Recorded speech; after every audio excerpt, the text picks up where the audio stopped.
ભૂમિને, નદીને, છોડને માતાનો દરજ્જો આપવામાં આવ્યો છે. આપણે જગતમાં લાવનાર આપણી માતા અને બીજી માતા એ આપણી મા ભારતી. સ્ત્રી શક્તિનું મહત્વ પ્રાચીન સમયથી આપણા દેશમાં છે. એ પછી માં પાર્વતી, સીતા, દ્રૌપદી, અહલ્યાબાઈ, સતી સાવિત્રી, ગંગા સતી, મીરાબાઈ ની વાત કર. ધાર્મિક, સામાજિક, રાજકીય દરેક ક્ષેત્રની અંદર સ્ત્રીઓનું અમૂલ્ય યોગદાન છે અને પૂજનીય છે. એટલે તો કહેવાય છે ને કે નારી તું નારાયણી છે. વર્તમાન સમયમાં આ જ નારાયણી શક્તિ સ્વરૂપનું સંકરણ કરવાની જરૂરિયાત આવી પડી છે.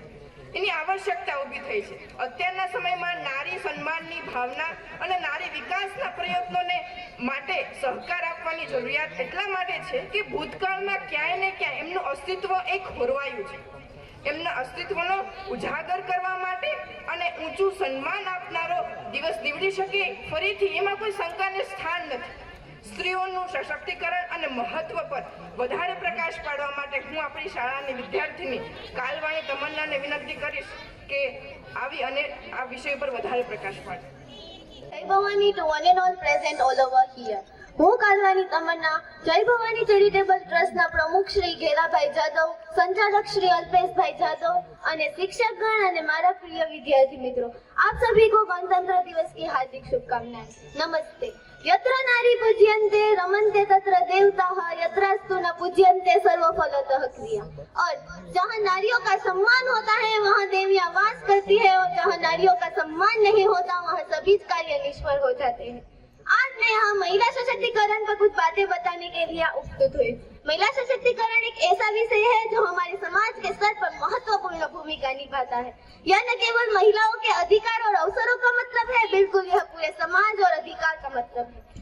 महिलाएं आज हर क्षेत्र में अपनी उन्नतियों का लोहा बनाए रखती है, चाहे वह शिक्षा का क्षेत्र हो, राजनीति का हो या विज्ञान का. महिलाओं ने हर क्षेत्र में अपनी क्षमताओं का लोहा बनाए रखा है.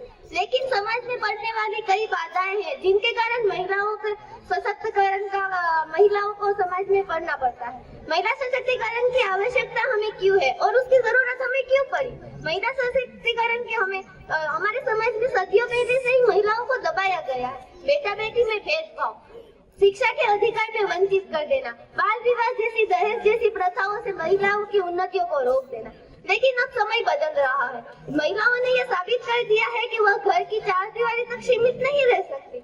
वह शिक्षा के खेल हो, राजनीति हो या विज्ञान हो, उसमें अपनी उन्नतियों का लोहा बनाए रखती है. हमारे देश में कई ऐसी महिलाएं हैं जिन्होंने अपनी उन्नतियों में लोहा बनाए रखा है, जैसे कि कल्पना चावला जो अंतरिक्ष में जाने वाली पहली भारतीय महिला बनी, मेरी कॉम जिन्होंने अपनी मेहनत और साहस से भारत का नाम रोशन किया, इंदिरा गांधी जो हमारे समाज में पहली प्रधानमंत्री बनी. यह सारी महिलाएं हैं जिनको आगे लाने में हमारी जिम्मेदारी क्या है. महिला सशक्तिकरण को एक आंदोलन बनाने के लिए हमें सामाजिक स्तर पर महत्वपूर्ण भूमिका निभानी होगी. बेटियों को शिक्षा का अधिकार दें, बाल विवाह और दहेज जैसी प्रथाओं का विरोध करें, महिलाओं को अपने सपने साकार करने की कोशिश करें. महिला सशक्तिकरण का अर्थ ये है कि महिलाओं को अधिकार और अवसरों प्रदान करें जिनसे वह अपने सपनों को साकार करने की कोशिश कर सके. यह जरूरी है कि हम सोचें कि कैसे हम महिलाओं को शिक्षा जैसे मूलभूत अधिकार कैसे प्रदान कर सके. जब महिला शिक्षित होगी तो वह अपने समाज को भी शिक्षित करेगी और परिवार को भी शिक्षित करेगी. महिला सशक्तिकरण का एक और पहलू ये है कि महिला सशक्तिकरण के सामने हिंसा और भेदभाव के कारण महिलाओं के प्रति हिंसा और भेदभाव उनकी प्रगति में सबसे बड़ी बाधा है. हमें इसे खत्म करने के लिए एकजुट होना होगा. सरकार ने भी यह महिला सशक्तिकरण के लिए कई योजनाएं बाहर पारी है, जैसे कि बेटी पढ़ाओ बेटी बचाओ योजना, नारी तो नारायणी एंड सशक्त नारी योजना. ये सारी योजनाएं हैं जिनके कारण महिला अपनी उन्नतियों का लोहा बनाए रखती है. हमें यही नहीं भूलना चाहिए कि महिला सशक्तिकरण केवल महिलाओं का मुद्दा है, यह पूरे समाज का मुद्दा है और उसमें पुरुषों को भी हाथ देना होगा. यह जो महिलाओं के साथ सशक्त स्त्री के साथ चलेंगे तो वह अपने साथ समाज को भी बदल सकते हैं. सापेक्ष में मैं कहना चाहूंगी कि हमें मिलकर यह काम करने होंगे ताकि महिला सशक्तिकरण को आगे लाने की कोई दिशा बना सके और गति भी प्रदान कर सके. धन्यवाद.